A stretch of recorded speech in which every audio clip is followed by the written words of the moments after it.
Sawadee Krap, and welcome to another new episode of the Funkit Pod and Wrestling Wednesday. It's wrestling time. It's been a week or so since I uploaded another podcast, or I've been missing a week, not because I didn't miss you, loyal audience, or anyone who stumbles upon this small little wrestling channel here, but I stepped on a sea urchin. I went on a quick trip here in Thailand. I stepped on a sea urchin, worst pain in my life, not at work, all shoot, and yeah, it just hurt so much, and my foot is still swollen. Over a week later, I couldn't walk for a while. I was on all the pain medicine available in the hospital on that island. So that's why there was no podcast last week, but now all back. And what better, time to come back to a wrestling podcast than AEW's All Out, right? I mean, of course, that's the main focus of this podcast today. Next podcast, we're going to go into detail and dive deep into SmackDown again, if there's a WWE pay-per-view, this one as well. We're going to talk about Dynamite and Rampage, but this week, it has to be All Out, right? So, Rampage and Dynamite did a great job, building up to all the stories, setting everything up, of course. We know what would happen, Punk and Darby Allin and all those things, Kenny Omega, Christian Cage, and so on. So that was all well done. But then, eventually, All Out happened, and man, All Out went all out, and spoiler alert, I don't know, without Cody Rhodes. And if you watched or listened to my channel before, you know that I'm not the biggest Cody Rhodes fan. He's probably an awesome person and a fantastic COC, whatever, running that ship. But his in-ring stuff is it's just too WWE style, too Hulk Hogan for me. So I'm happy that AEW does well and that we don't see the typical Cody matches right now. So let's just jump into it and let's see what was good, what was bad, and what could they have, should they have done? Should they have done something different? Was it all perfect? Was it all 5-star, 6-star matches? Did Dave Meltzer come 3 times? At least, I think. Let's start. Let's talk about it.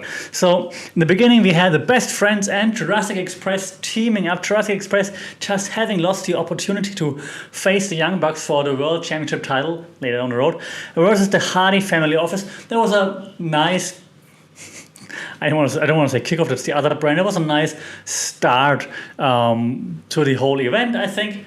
I was lots of people involved, lots of people that the audience likes. Orange Cassidy, of course, the audience is really connected to him.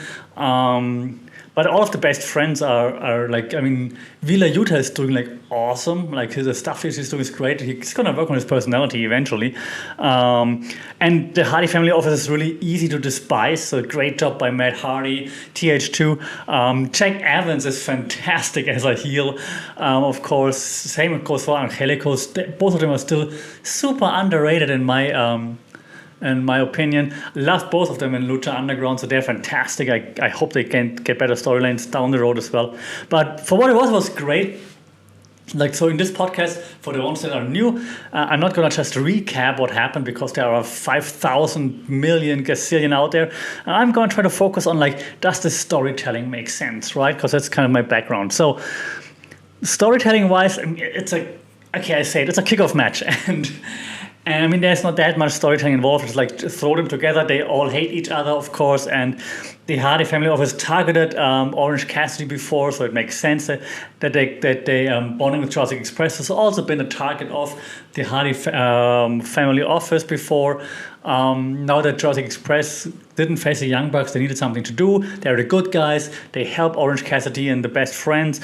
So it kind of makes sense. The storytelling within the match was also kind of nice. First the Best Friends, starting things off, quite cool. Then of course High Family Office with shenanigans, numbers and so on. Of course not obeying to all the rules there, getting the upper hand here and there makes sense. They have also the Blade with them, the hired gun, basically, which is also a cool storyline, kind of the Blade.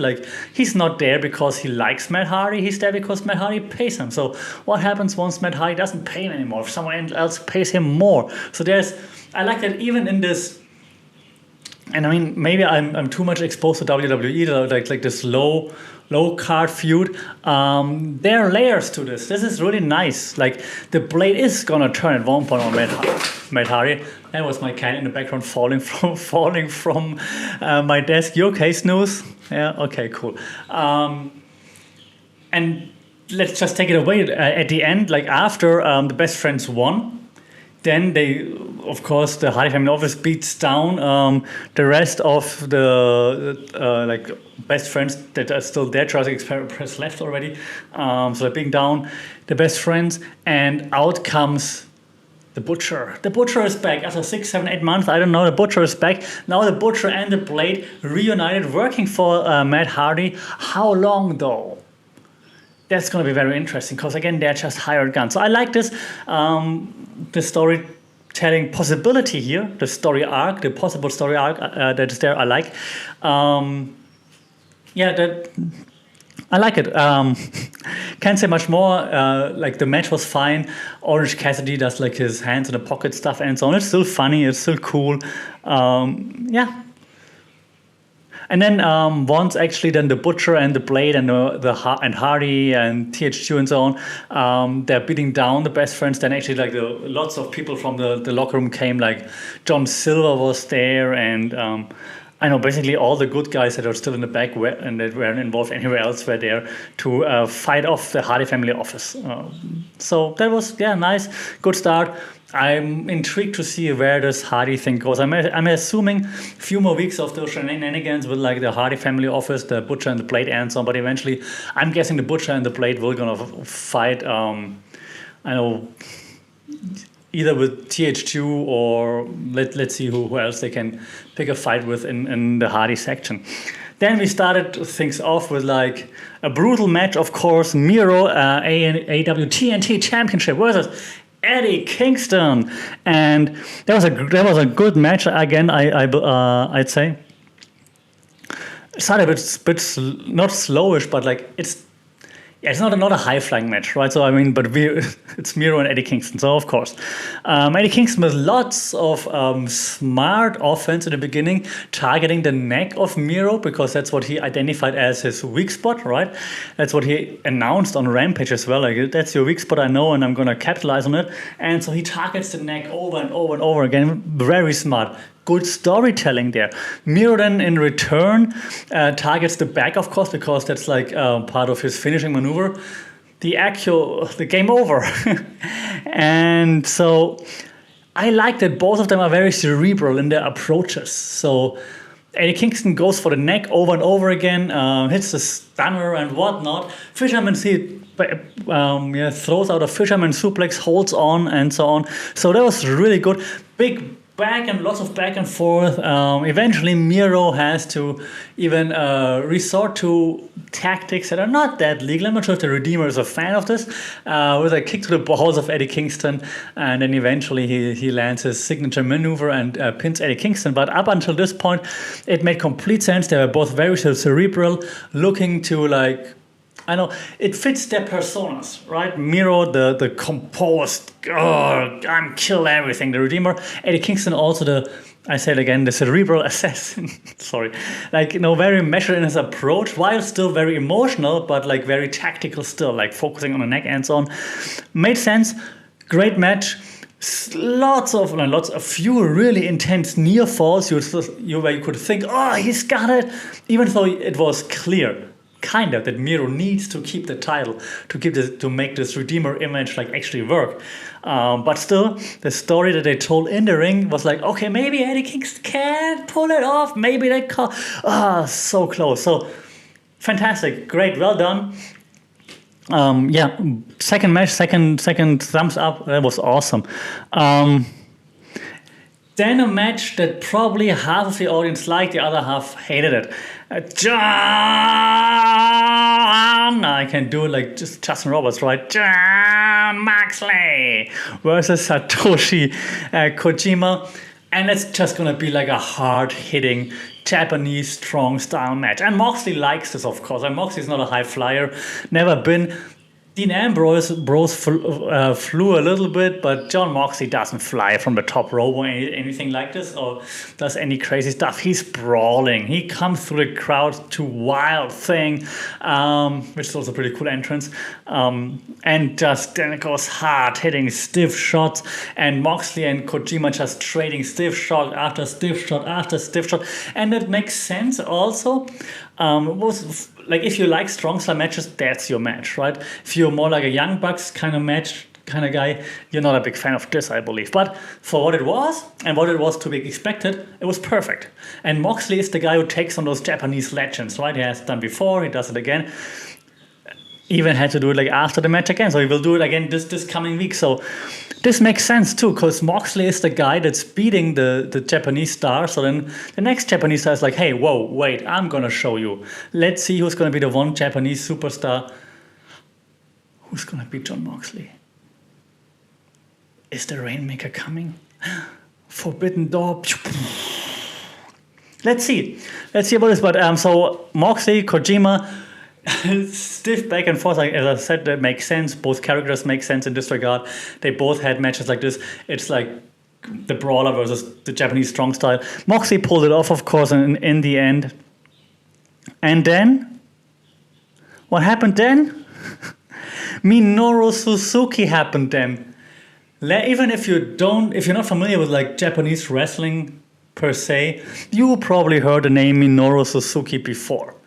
And I mean, he comes out with this sick smile on his face, like he's the Jon Moxley of Japan, right? Comes out with a sick smile on his face, like, yeah, it's gonna get bloody here. Let's go, and they just elbow to each other, elbow, and hitting like stuff to each other, and then in the end, Suzuki with a Gotch pile driver to Moxley, like lays him out, and then later down the road, Moxley cut a promo from like a dark back alley, of course, and it's like, hey, this Wednesday,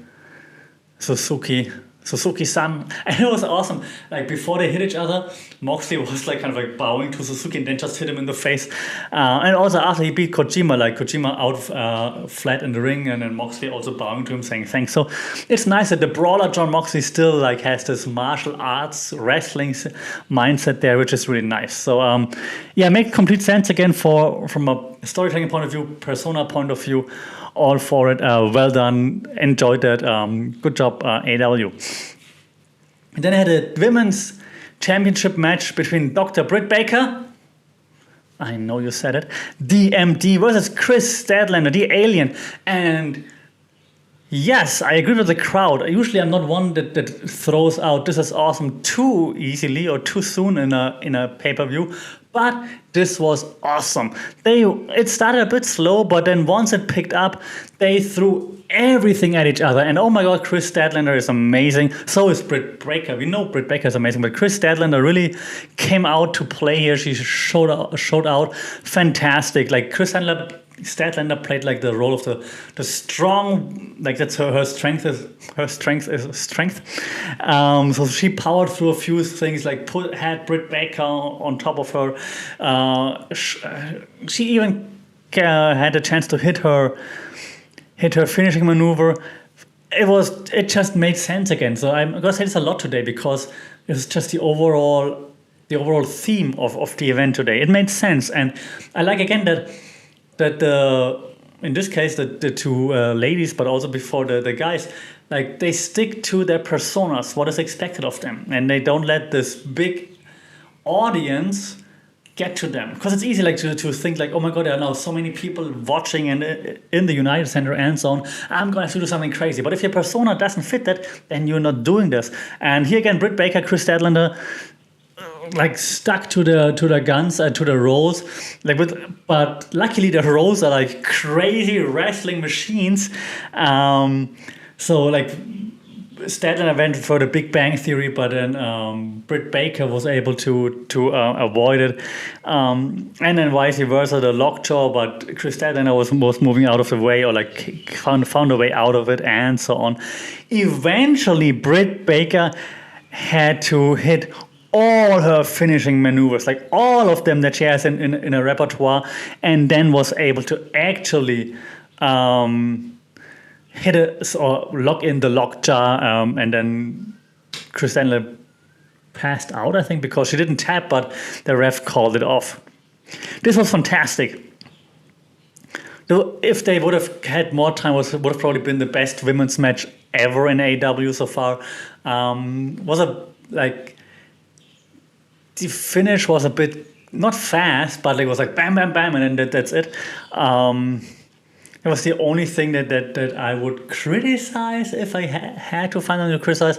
Also from a storytelling point of view now, like Chris Statlander like put up a real tough fight and like was really able to kick out of everything, finding counters, but then Britt Baker was able to hit like 3 basically finishing maneuvers in a row on her, and then that was it. But it's just because they had so much impact that she was able to do this, of course. So nothing much to criticize really. It was fantastic, and like heads up, like Britt Baker, Chris Statlander. I wouldn't be mad if we would see this match like 1,000 more times between those two, because this was fantastic. This was really good. I think one of my favorite women's matches ever. At least this year for sure, but like maybe even on a grand scale of things. I have to watch it one more time, but this was really good. Like I said, also storytelling wise, it just made sense. Then my favorite match of the night. What an entrance! Holy smokes! AEW Tag Team Championship, the Young Bucks, the champions, versus the Lucha Brothers. And I mean, I assume you all watched it. Like, this entrance by the Lucha Brothers, insanity. Like live rap concert kind of style, like big fight feel with like dancers that show like Cero, Miro, like a rap written for them, like of course in Spanish most of the time, but the chorus in English so that the audience can sing along. Smart, great. Like the lyrics make sense. Great chorus. Then everyone goes like Cero, Miedo, Cero. Fantastic. Penta and Phoenix come out with like the war headgear and so on. Like it felt like almost like Triple Mania, and so fantastic, great job for them to bring this to AEW and to make it work, and the audience went bananas for them. Everyone was into this. It's not like when Sin Cara came to WWE, like what is that? It was like no, fully embraced. The audience went nuts for Phoenix and Penta. Everyone was going like Cero, Miedos, and like just chants of Lucha Brothers out there. Amazing, like. I was sitting there smiling while I was watching it. This is fantastic. Lucha Brothers, my God. Then the Young Bucks come out, of course, do the heel stuff. Okay, they try to run away right away because they're heelish cowards. Don Callis on commentary is fantastic. Just adds to the storytelling because he's a good commentator, and he was really good. Like I think I started knowing more of him back then in New Japan when he was like doing commentary like all the time. But now that he's on commentary when his guys are wrestling, it's just fantastic, right? So first, he's very good at calling the action and at like explaining things also in an unbiased way, but then he always adds like a little bit of bias to it. Like he gives compliments to Lucha Bros, like this was fantastic, but also uncalled for. Or like, of course the Lucha Bros are using the cage to their advantage, even though that's of course fully allowed in such a setting, right? So Don Callis, great, fantastic. He's like the Paul Heyman of AEW, if you want to have some comparison there, I guess. Still, they're completely different. Then the match itself. I mean, I'm not going to review the matches per se, but what an insane match! If you don't like spots, don't watch it. But first, I mean, it was a spot fest, of course. Like it's the Lucha Bros and the Young Bucks. It's like, of course, there has to be like super kick parties all the time, flips, flops, jumps, but so well timed. It's insane. I was sitting there smiling, like I said, like a kid in a candy store. Like that's what I want from wrestling, because that shit I cannot do. I can throw a back kick. I can fight a Muay Thai fight if I want. I mean, yeah, I did, so I can. So you know what I mean? So I can do stuff like this where I'm like, okay, it's cool to see, but I can throw a spinning back kick. I can throw a jumping wheel kick, whatever. Yeah, I can do those things. This I definitely cannot. And this is why it leaves me so in awe. If other people have different opinions, that's fine. But let's explain like where my fascination with this comes from. Just because it's so well timed, so well placed, so well paced. This just leaves me like in awe. That's fantastic. All right, so back and forth and back and forth and back and forth, of course, like crazy with all kinds of different maneuvers and tag maneuvers, of course, like partner maneuvers involved, throwing each other through the air, and then they're one-upping each other all the time. This fantastic storytelling as well, like close to the end. We have like the older brothers on each side having the younger brothers, like, and so have a show, or like what a maneuver, like I think a package pile driver on the apron, both of them like simultaneously, and the older brothers roll into the ring and like face each other off.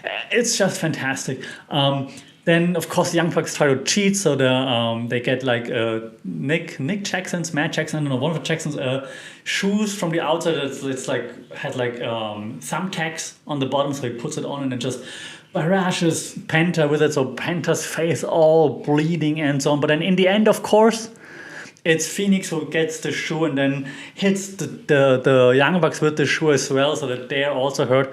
They're not bleeding that much though. Maybe Phoenix was a bit too careful with like hitting them with the shoe.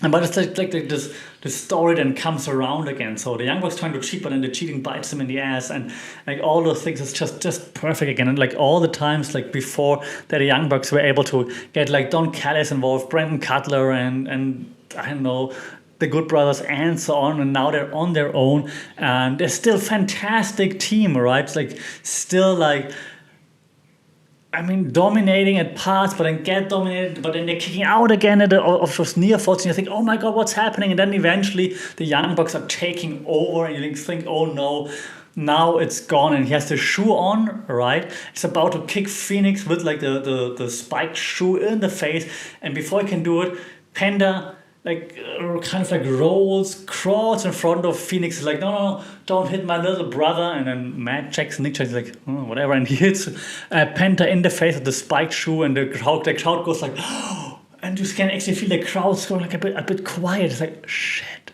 like, cause now there's so much blood involved and so much violence. So it started as a spot fest. Now all of a sudden it's like a brawl, it's like brutal, it's like blood and stuff, and it gets really intense. So it's not just your typical Young Bucks match, it's like, oh my god, it's real, kind of like this is like a real match now, right?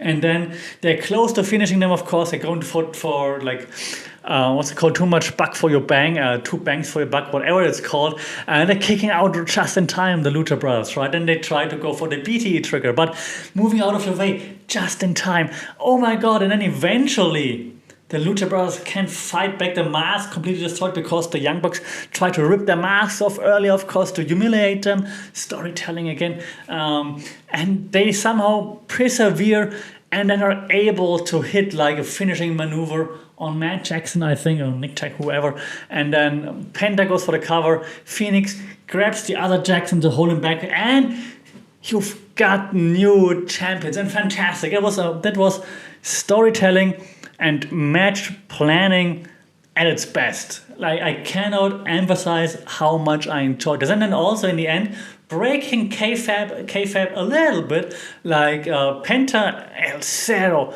Miedo points to his family, and then his kids quickly jump the guardrail. He hugs his kids, probably just to say like, girls, I'm okay. I bleed a lot right now, but I'm okay. So he just kisses them, hugs them, holds on the title. They go up the ramp. They both hold the title. They bow. It's like lucha style again.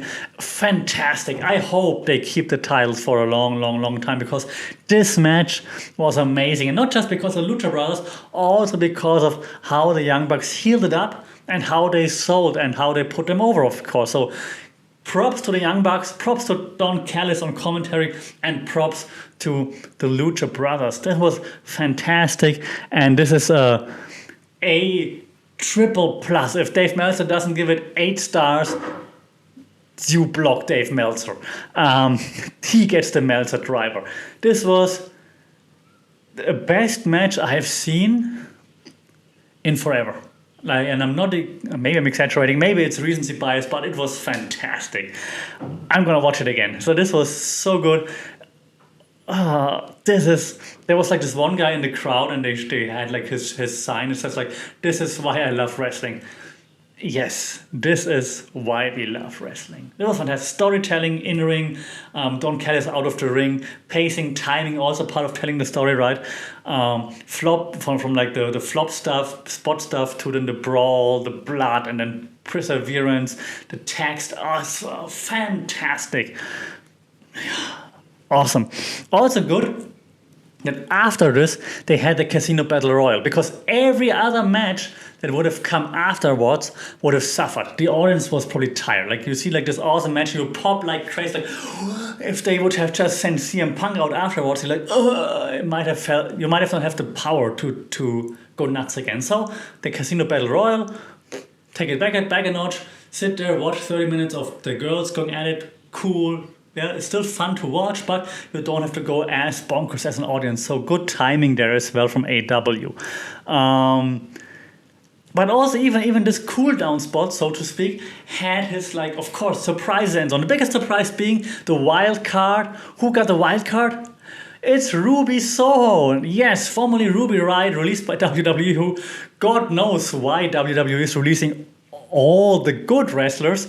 So now Ruby Soho in AEW is All Elite, and well, of course, she wins it at the end. Her and who else was it?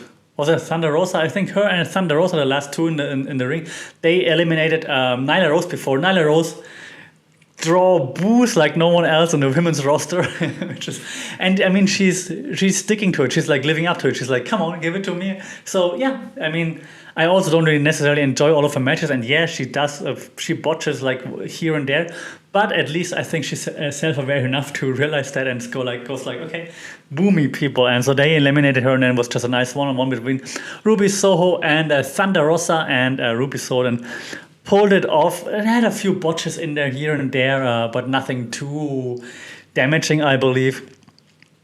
It was the nice story of kind of like redemption and like coming in hot. And she was clearly, once she was in there and the audience saw her, she was the audience favorite, because apparently she's a local from the area as well, so they were all chanting Ruby Soho, and then giving her that win.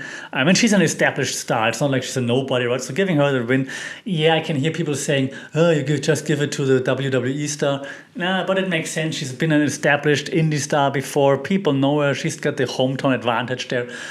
Make the people happy. And she's an established star who can take on Britt Baker. That's totally fine. So no problem with this. That was also well done. Then, the one match where I have to like take out my storytelling handbook and say, or like notebook and note down, yeah, needs to improve. So it was MJF versus Chris Jericho. First, MJF comes out and like not fireworks, but like a quick firework, like, I don't know, burst. Like, you think it's Jericho, and like in the Jericho colors, like kind of this bluish, and people are like, yeah, it's Jericho. But then it says on the screen, Chris Jericho's last match, and out comes MJF, of course. So fantastic. This fits the character of MJF. This storytelling wise, again, fantastic. He comes out in like a king's robe. He tells Aubrey Edwards, the referee, to take off his ring, and she's like, oh, whatever. Goes and he falls on his knees in the middle of the ring. He's like, yes, I'm gonna end Chris Jericho. Like, MJF is the super heel, and it's fantastic at it, and he's just better than anyone at it, and you know it. Then out comes Chris Jericho, and so he comes out with like his guitarist from Fosse, plays him out live. Cool, but the guitar was too loud. So because he only played the guitar, and the audience sings, and it probably sounded amazing live, but on TV, on the stream, you only hear the guitar. You basically don't hear anyone singing. So this was not well done. They should have checked this before. Something went wrong there with like the sound input into the stream, I believe. So that was not that great, unfortunately, because I would have loved to sing along with it at home as well, and get into the spirit. You can see the people in the audience like going crazy singing. You just didn't hear it. And then it starts off not quite slow, but I mean methodical. Let's call it methodical. They're both just going at each other's weakness. I guess if you want to say it like this, MJF tries to go for the arm all the time, of course, because his finishing maneuver is a salt of the earth. Plus, he damaged the arm before. Jericho pulls out like a lion salt. Then he tries to get MJF in the walls. It's like lots of that's a very back and forth thing. It spills out of the ring, back into the ring, out of the ring. Like Jericho sells the importance of the match very well. So does MJF, of course. So it's nothing super fancy, but it's very intense. And so with every move, you're like, does this lead to another? So well done there. So they're selling the intensity very well. So it all then comes down to Audrey Edwards being distracted. Then Wardlow comes out, but then Jack Hager fights off Wardlow, so they're fighting. And then Aubrey Edwards is distracted, looking out, and two other referees trying to get them apart. And then MJF is actually using a Floyd, Chris Jericho's baseball bat, to hit Jericho while Aubrey Edwards isn't watching. And JR's best line, by the way, JR, God, was part of the tag team match, so that was nice to hear. But here, JR's best line was like, did Floyd turn on Chris Jericho? Awesome. So he hits him with Floyd, then he hits like the Judas effect on Chris Jericho, and he pins him 1, 2, 3, and that's it. But not really, because on 2, Jericho gets his foot on the ropes. Audrey Edwards didn't see it because he was looking at the shoulders, so she called the 3 counts as MJF won. But the other referee who tried to separate Wardlow and Jack Hager said, no, wait, I saw it, foot on the rope. And so the match continues, gets restarted. Then quick roll-up attempt by both of them. None of them is successful. Eventually then Chris Jericho locks in the walls of Jericho, Lion Tamer, whatever you're gonna call it now, and not the walls. It's not like the Lion Tamer is like more set up, so it's the walls. So he locks in the walls of Jericho. MJF almost reaches the rope. He pulls him back into the center of the ring, and MJF had to tap out. Okay, so first of all, yes, good at Chris Jericho. I mean, so the stipulation, right? If Jericho loses, he's not gonna wrestle for AEW anymore. There was just too much of a stipulation because you would assume that he's not hanging out like this, right? I mean, yeah, he wants to put MJF over, but I think he wants to do like one more time on like a bigger scale, more at stake in a main event. This is what I would assume. So I was pretty sure that Jericho would win here. Secondly, then this false finish, kind of real finish, was just, I don't know, a bit anticlimactic because the foot was on the rope so clearly, like on 2, so Audrey Edwards had like a whole second, and it doesn't sound much, but when the arm goes down, and the referee always looks up like this, so she had to see it. It was not like in the nick of time. It was like the foot's been there for like 10 minutes, like basically, right? So, and then the actual finish, like roll up, okay, but then a pretty easy submission once again, but similar to like the submission before that MJF hit on Jericho with like the salt of the earth, like a pretty easy-ish submission. So yeah, they did stick to their characters as well, with Floyd turning. That was like one of the big surprises. But yeah, overall a good match. The storytelling also still made sense. However, now I wonder, where does the story go, right? Because MJF beat Jericho 3 times. Now Jericho won once. Okay, with the Pinnacle he won twice. Okay. So what's next? Like, is now MJF gonna say, hey Jericho, you beat me this 1 time, I beat you 3 times before. We're not done yet. Like, is this gonna go on forever? Doesn't MJF have to move on eventually? Doesn't Jericho have to move on eventually? I'm curious to see where this goes. This could go either like really cool or like, oh, again those two. So let's see how they play that.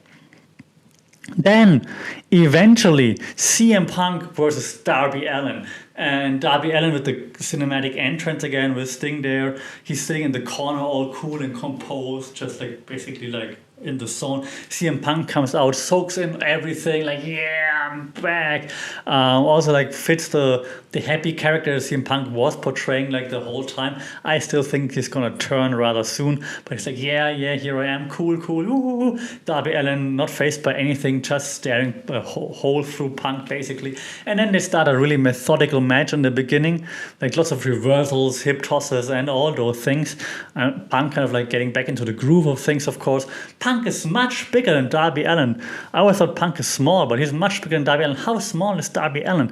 Lots of shoulder tackles and stuff like this, methodical stuff. It took a while until it really took off, but then all the stops were pulled, like Darby Allin jumping from everywhere. Tope Suicida. Too bad Mauro Ronaldo isn't commentating AEW. Tope Suicida! Punk is hitting like some flying knees and like this step up, they call it a step up leg lariat, I think. Isn't it a step up enziguri actually? I don't know. So Punk is flexible, way more flexible than I thought he was. So he's fit. Like he's done his step up knees a few times. Hits a GTS even, but Darby Allin rolls out of the ring. Eventually then back and forth, and Darby Allin with the finishing maneuvers, but then Punk picks him up again. Darby Allin fights out again. Then Darby Allin finishing maneuver, Punk fights out, coffin drop. Punk just sits up like the Undertaker and laughs like the Undertaker back then at WrestleMania, like with Brock Lesnar, like that's a nice throwback there. I'm sure Undertaker appreciated that when he saw that, or Brock Lesnar liked it too. He's like, yeah, I'm smart. And then eventually, again, a quick back and forth, but then Punk has Darby Allin on his shoulder, hits a GTS, and then that's it. That was cool. Like the last 10 minutes were good. The first 5, bit slow, but they just need to figure things out, I guess. Last 10 minutes were really good. And again, like Darby Allin, the character that just can't be put away until you really put him away. CM Punk still needs to find his new character, I guess, but just right now, the guy who's happy to be back and just testing himself fit as well. No outside interference, also nice. Darby Allin was like holding on to ropes for like a brief second in between, and Punk was stomping on his back. So it's not all super clean babyface, but that's just a veteran move, I guess. Overall, that was fun. Not much of a story to be told besides Punk wanted to challenge like someone he thinks he likes and he's impressed with, and to see if he still got it. He still got it. So then afterwards, Sting comes out, shakes his hand, then Punk shakes his hand of Sting and of Darby Allin, and then that's how we go into the next match. The next match, then Paul White was QT Marshall. Yeah, that was the squash. That was just to like give the audience room to breathe. But you need something like this. Of course, Paul White, of course, defeats QT Marshall after QT Marshall's stooges try to get involved, chokeslam, and then, yeah, this is Paul White winning.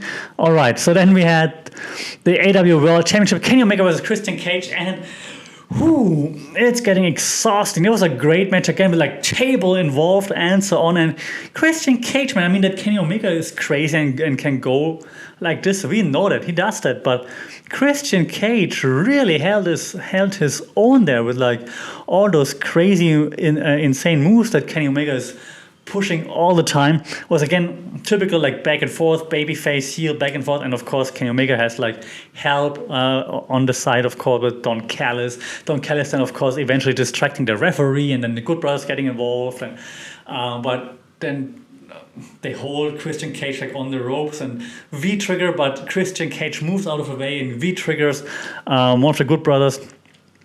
So then he's fighting back, and he hits like his finishing maneuver on Kenny.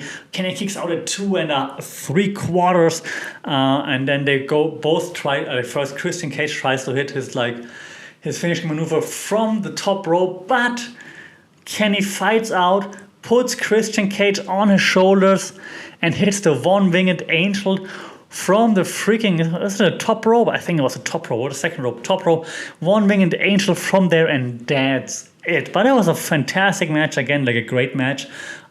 Here, also story of like Christian, like outwork everyone, like just working hard, hanging in there, coming back from everything, like the hard working guy. Kenny Omega, just a guy that always has to one up it, who's getting frustrated, but knows he has to pull the V trigger, uses everything at his disposal, like Don Callis, for example, to get the job done. Also made sense again, story well told. Then, about to cut the promo, then all of a sudden light goes out, and they're beating down Jungle Boy and Christian and so on, and everyone's like, okay, that's now Bryan Danielson. And then out comes Adam Cole, baby. So it's not Bryan Danielson. It's like, okay, but you still had, because it's Adam Cole, baby. So Adam Cole, baby, goes to the ring, and that's like the Adam Cole, baby thing, and the whole crowd chants Adam Cole, baby, of course. And everyone's like, okay, now he's gonna beat down Kenny Omega. Kenny Omega's like, oh no, and then he super kicks Jungle Boy. And like, what? And then they all turn, laugh, they hug each other. The Young Bucks give him a kiss on the cheek. That's what they do. And Kenny Omega's like, haha, Chicago, that's what I do. He's one of my best friends. Come on, tell him, Adam. And then Adam Cole is like, The Elite is now the biggest, baddest faction in the universe. No one can beat us ever. Right? And yeah, Kenny is like, yeah, and that's the only thing that's left to do is now send the crowd home happy. It's good night, and then quickly light goes out. You hear the song of the Valkyrie, whatever that's called. I don't know. I know it in German.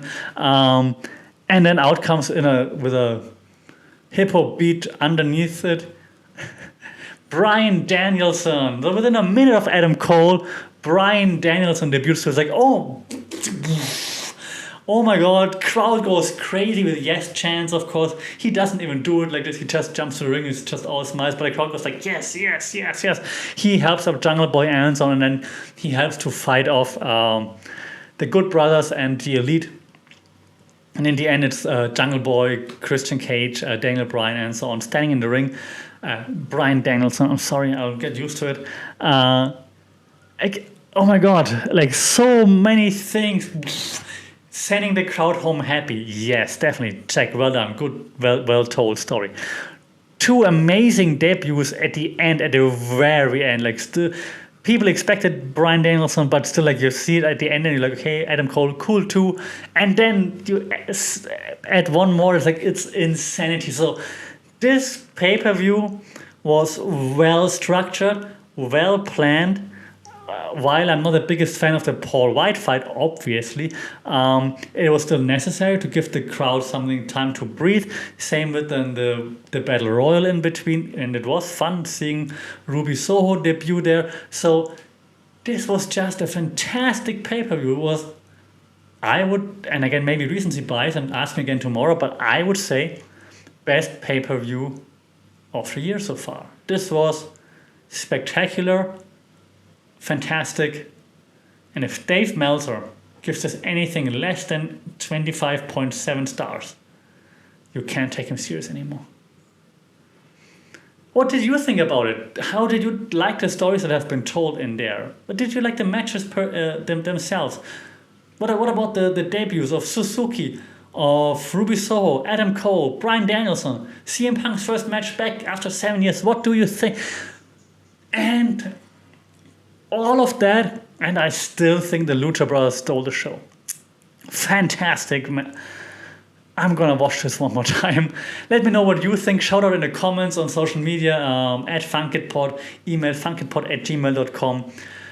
Like, share, subscribe, follow, and please also rate it if you like it. If you don't like it, don't rate. If you like it, please rate it on Apple Podcasts, Google Podcasts, wherever you listen to this. This really helps other people to find it too, and I would really appreciate it. So thank you very much. Don't forget to always kick out at 2, and oh my God, I'm tired. Stay safe, take care, and I'll see you and talk to you soon. Saudi Cup.